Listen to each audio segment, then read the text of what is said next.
Can I hear you? Excellent. Yeah, okay, good. Okay, let's get started. Welcome, folks. Thank you very much for joining us. My name is Isaac Zablocki. I'm the Director of Film Programs at the Marlene Meyerson JCC Manhattan. And you are here for the conversation for the film Searching for Mr. Rugoff. And I'm very proud to have with us today the director of the film, Ira Deutchman. Ira, thank you so much for being here with us. It's great to be here. I wish we could have been doing this in person, but such is the world we're living in. It was a quick turn. Thank you all for joining and watching it virtually. But this was a movie that we were really excited to actually present in person because I think in some ways it celebrates the art of film presentation, which could be done virtually too. But I think we prefer at the JCC as a community center to focus our art of presentation on actual in-person in our auditorium and doing this as a communal experience. I want to start by asking you why you've had as we've learned a little bit from the film, but you've had a long career in distribution. And on that side of the business of the film business. And I wanted to know what made you actually decide to make this film now? Well, there was actually no now.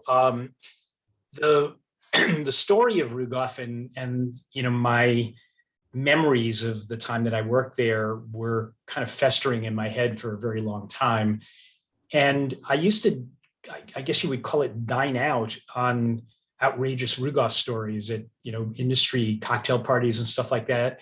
It was just a lot of fun to to tell stories about his outrageous behavior, about his eating habits. I mean, all the kind of funny things about it, but also to talk about what a brilliant marketer he was, and those sorts of things as well.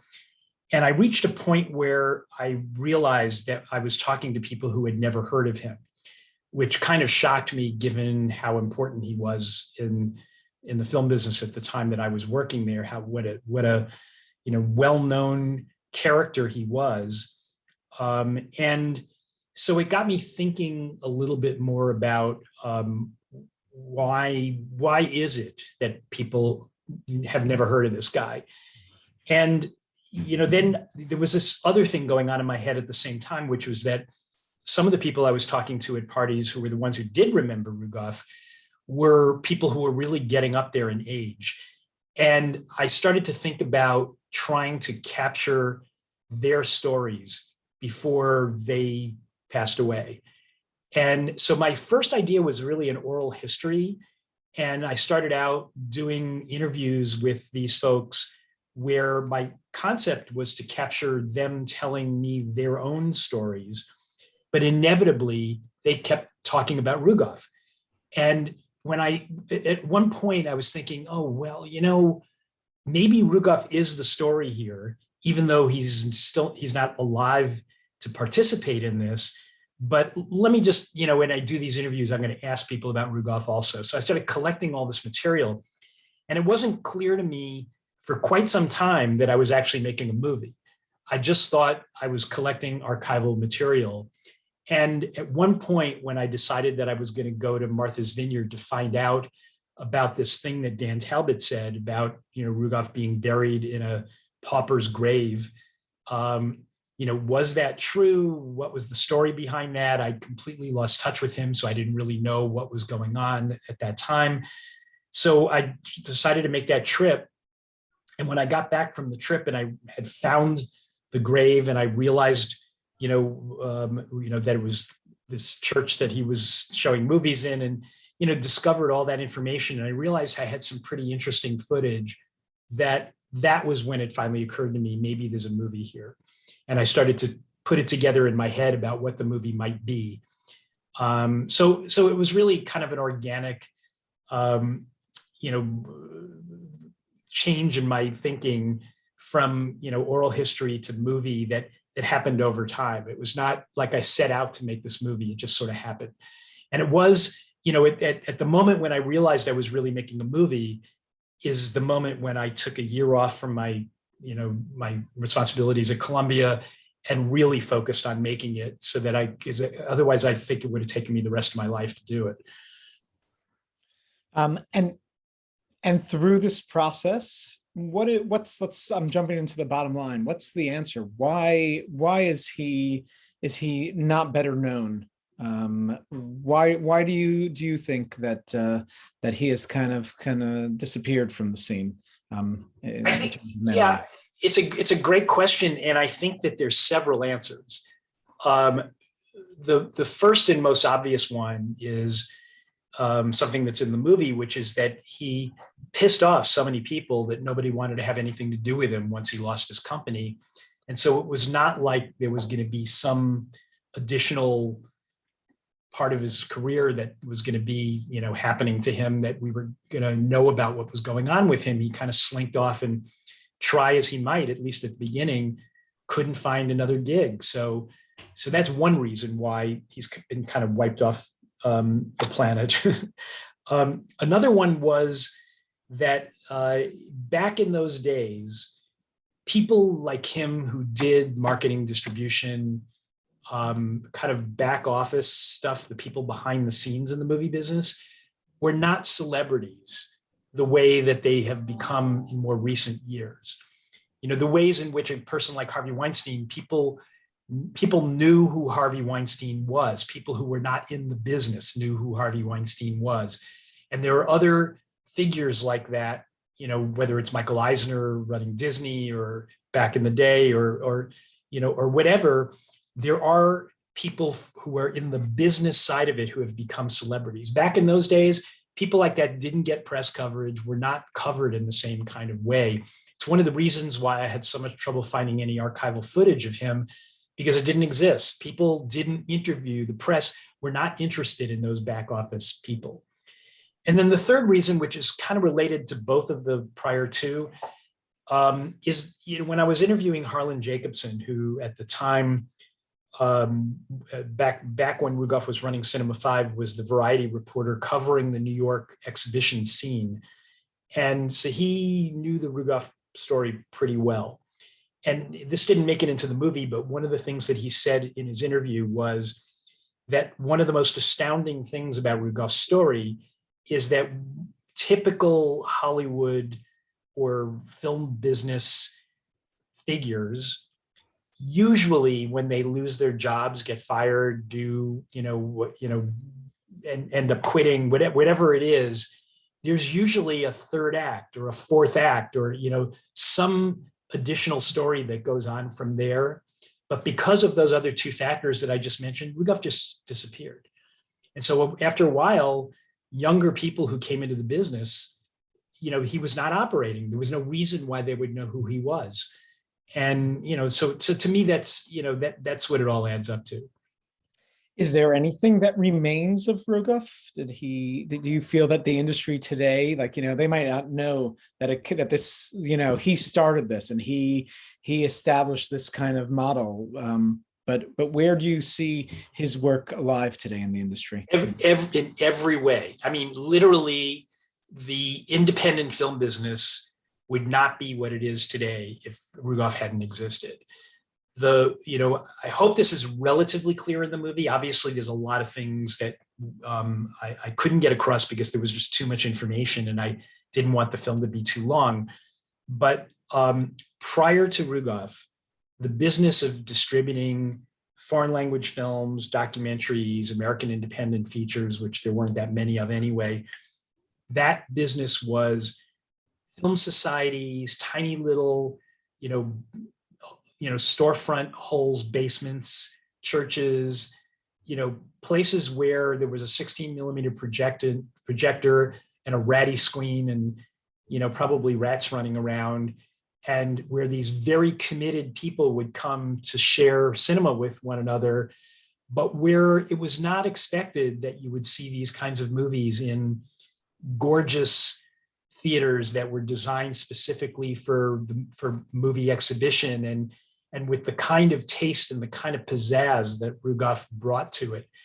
And everybody who came into the business afterwards was basically copying him. And to this day, even the generation of people who have no idea who Rugoff was.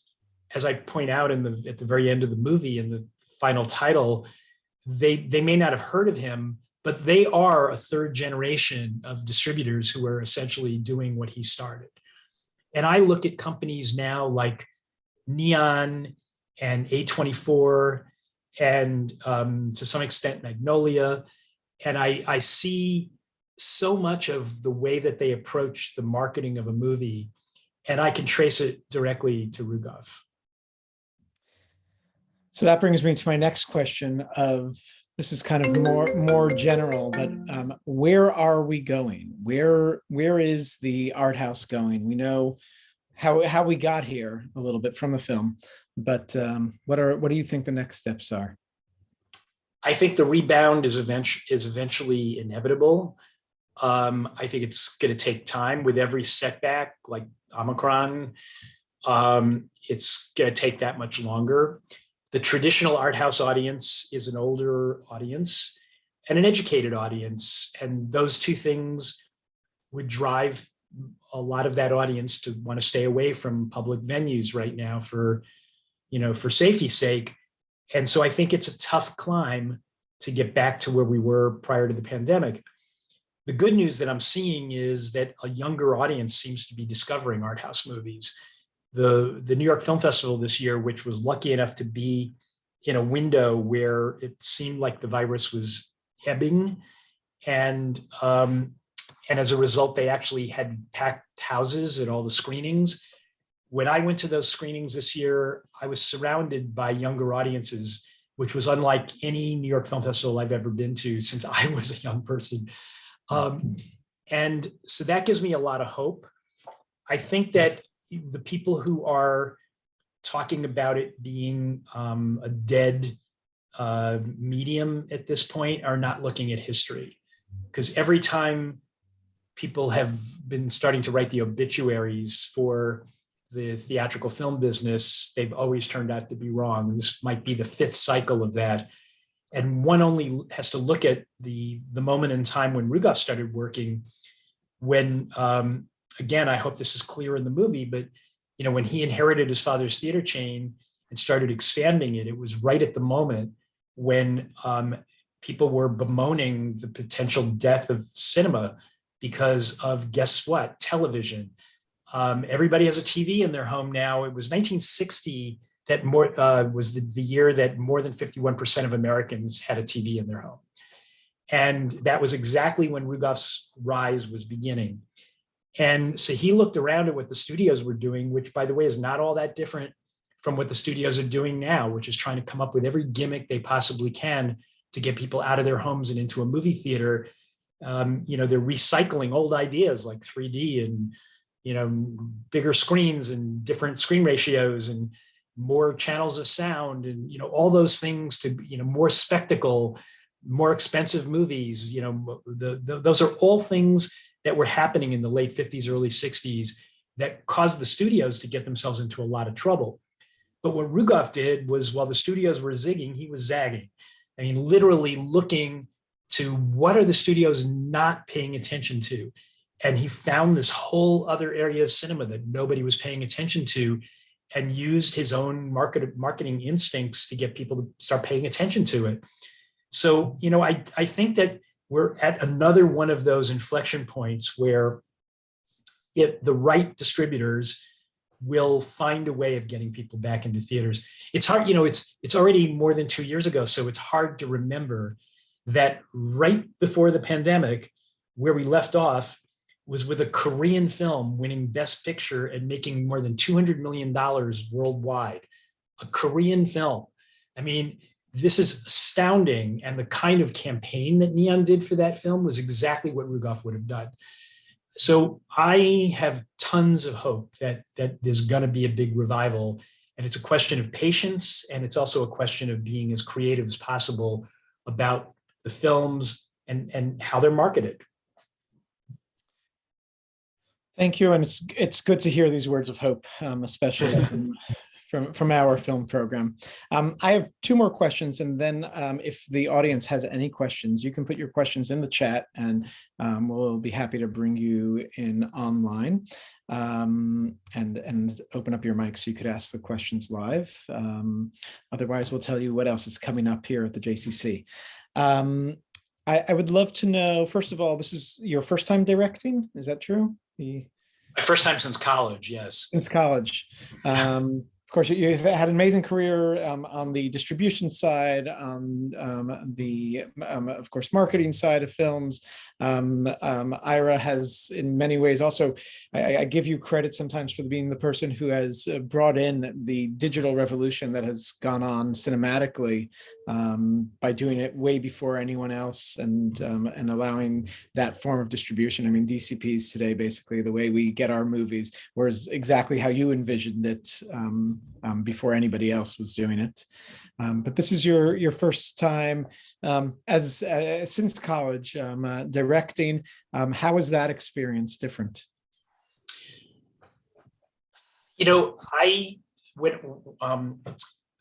originally studied filmmaking and accidentally ended up, well, not accidentally, I ended up getting a job in marketing and distribution because I needed a job. And by the way, filmmaking is not a job. It's mainly done in a freelance way. And when you're right out of college, there's no way that you can pay the bills, let alone your college loans when you don't have a steady income. So I got a job in marketing and distribution. It turned out I was pretty good at it. I had one of the best teachers in the world, which was Rugoff. And so I ended up on this roller coaster ride that lasted, 25 years, where I was marketing and distributing movies. But during the course of that, when my filmmaking aspirations came into my head at any point in time, I always thought of myself as a producer rather than as a director. It's hard to explain exactly why that is, but it's just a different personality type. I'm somebody who I've learned likes to juggle a lot of projects at the same time, which a producer can do, but a director can't. Director needs to be incredibly focused on one project at a time. This is going to sound awful, but one of the parts of filmmaking that I'm really not fond of is working with actors. My favorite parts of the process are the development process, getting a script ready and packaging it and dealing with all the business points, finding the financing and all that kind of stuff. I actually don't like being on set, which I call the manufacturing process. And I love post-production. Post-production to me is a puzzle. You have the footage and you're going to try to put it together in some way to tell a story. So, as I mentioned earlier, the fact that I ended up making this movie was kind of an accident. It just sort of happened. And being a documentary as opposed to a fiction film, because all of the films I've produced have been fiction films. I didn't have to work with actors. There was no real set per se. I mean, I was traveling around with a camera, interviewing people. And then the post-production was, in fact, the most important part of it, putting it together into a coherent movie. So when I've been asked, are you going to make another movie? My answer is probably not. I don't know that I have another subject in me that would motivate me to put aside everything else I'm working on to focus on that particular thing. I mean, there's a couple of subjects that have, that I've thought about possibly, but not seriously at this point. Whereas I have 4 projects that I'm producing that are coming up that, which is what I prefer to do, to have 4 projects to work on, not just one. So, I don't know if that answers your question, but that's the reason why I think of myself as a filmmaker, but I think of myself as a producer, not as a director. Thank you. My last question, and then I'll take one question from the audience. Since you've presented this film, Since the film has been out there, have there been any surprising reactions to the film that you kind of like people suddenly telling you news stories, time to make a sequel because some new information came out? Yeah, I mean, it's not surprising exactly, but it's true that there are people who have come out of the woodwork that either I didn't know enough to try to seek them out because I didn't know they worked for Rugoff. I mean, remember, there was a whole history prior to my working there where, during the course of making the movie, I would reach out to people who I knew worked for Rugoff, and sometimes they would actually lead me to other people. So, that's how I found a lot of the people in the movie. But there was a limit to how long I could continue doing that. So after the movie came out and the reviews came out and, it got out there at festivals and in theaters and, all that stuff, I did get some people who came out of the woodwork who told me stories who I thought, oh, I wish I would have had that. Because it was just another example of something that might have added to either the entertainment value of it or, I mean, just to give you an example, I found yet another person who was one of the people who promoted Monty Python with wearing suits of armor. But this person actually had some photographs of him in costume with a Monty Python thing walking down Fifth Avenue. So those photographs, which he sent to me, are not in the movie, but I have those. There was a person who organized the opening night party for Pumping Iron, which I didn't realize was held. I think it was in a bordello or something. And but to make a long story short, she had great stories about Rugoff in terms of like rejecting every cake that they brought to, that they were going to serve it. He would taste them all and no, not this one, not this one. So as she was telling me these stories, I was like, oh, I wish I had had that, for the film as well. So yeah, there was some stuff like that. Frankly, the most surprising thing about the reaction of the movie had nothing to do with any of that, but had to do with the fact that I screened it for a lot of younger audiences who were, their parents were barely alive at the time that all this stuff was taking place. And they really loved the movie in a way that was completely unexpected, because we know that it's a nostalgia trip for anybody who lived in New York during that time. But what I didn't realize, and this is something that was said to me several times, was that these younger people would say things like, I didn't know that I could become nostalgic for something that I never experienced. And I think what they're referring to is just simply a world in which the movies were at the center of the culture in a way that's simply not true right this second. That's amazing. Thank you. We have one question from the audience. I want to bring Norton on the line so he could ask his question live. Norton, you're on. Ira, I'm Norton Gusky. I'm here in Pittsburgh. I'm part of a group called Film Pittsburgh, and I hope we might be able to show your film as part of one of our festivals coming up this year.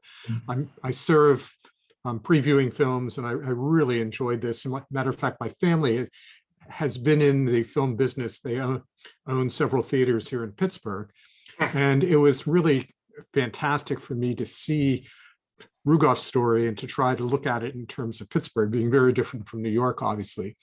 But my question really had to do with another element that you talked about, which fits into what you were, which is distribution. Where does streaming fit into the future of films? When I look today, and I know we deal with Neon, we deal with A24 for our film festivals.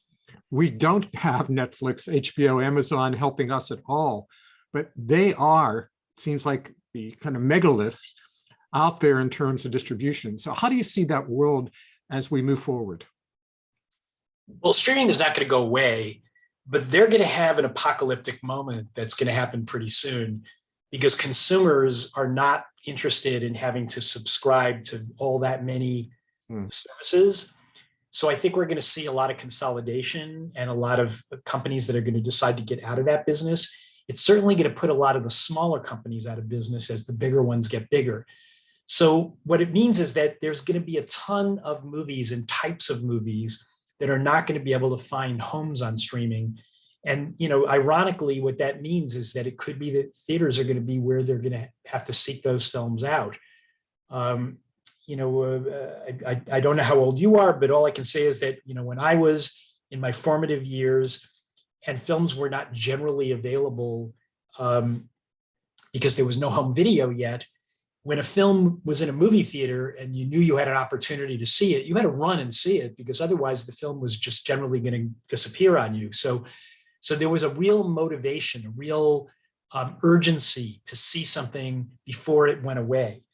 And ironically, as more and more streaming services keep popping up, there are actually less and less movies available to see. It may not seem that way at the moment, but if you try to look back at the deep catalog of movies that the studios control, and more importantly, the vast history of independent film, most of those films which were available on VHS, some of which were available on DVD, and used to be available on channels like the Sundance Channel and IFC and places like that, they're not available anywhere anymore. You can't find them streaming. We haven't made this announcement yet, but I'm involved with a group of filmmakers who are banding together to identify lost movies to try to create some sort of distribution mechanism for them. And we went through the list of films that played at the Sundance Film Festival since Sundance started. And it's a very long list of movies, as you can imagine. We're talking about decades and decades of films where, hundreds of movies are being shown each year. And of those movies, an enormous percentage of them are simply not available anywhere. So I look at that and I go, is there room for some sort of new streaming mechanism for those kinds of movies for people who really care about it? I mean, yes, the Criterion Channel exists, and there's a couple of others. Mubi is one that's attempting to do that, but those are highly curated channels where there's a limited number of films available at any given time.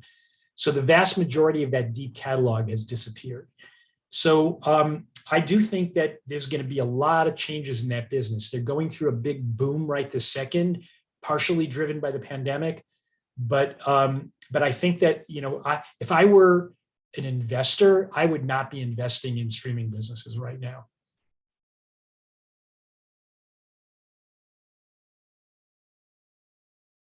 Thank you. I want to give a huge thank you to Ira Deutchman for being here with us and for sharing this film with us. Tell your friends to check this film out. I have to also admit, on a personal note, Ira was my professor back in college and has definitely inspired everything I do and all of my work, and has been a mentor and a guide throughout the way. So really, everything you see here at the JCC could not be done or would be done differently if it wasn't for Ira. Coming up, folks, we've moved, unfortunately, back to virtual, at least at this point. Fully virtual. We'll try to keep providing both virtual and in-person programs. Next week, we have available the IFC film, See For Me, which was at the Tribeca Film Festival. It's an amazing thriller that includes an actor who is blind and fits into our ReelAbilities Film Festival. And that's going to have a big release, and we're getting a special preview with a conversation. And then, of course, MLK Weekend is our Cinematters Film Festival, New York Social Justice Film Festival. We have a great lineup, and we're hoping to move, if that cannot be in person, that will all be moved to virtual. Most of the films are available right now, both virtual and in person. Much more coming up this winter, and I'll also share that we're going to be having our new Israeli film courses back also in virtual, where we'll discuss some new Israeli films every week and learn a little bit more about the industry and about the cultural impacts that it's had. Thank you all for joining us. Thank you for being a part. Ira, thank you so much. And we look forward. Stay safe, everyone. We hope to see you in person soon. All right. Take care, everybody.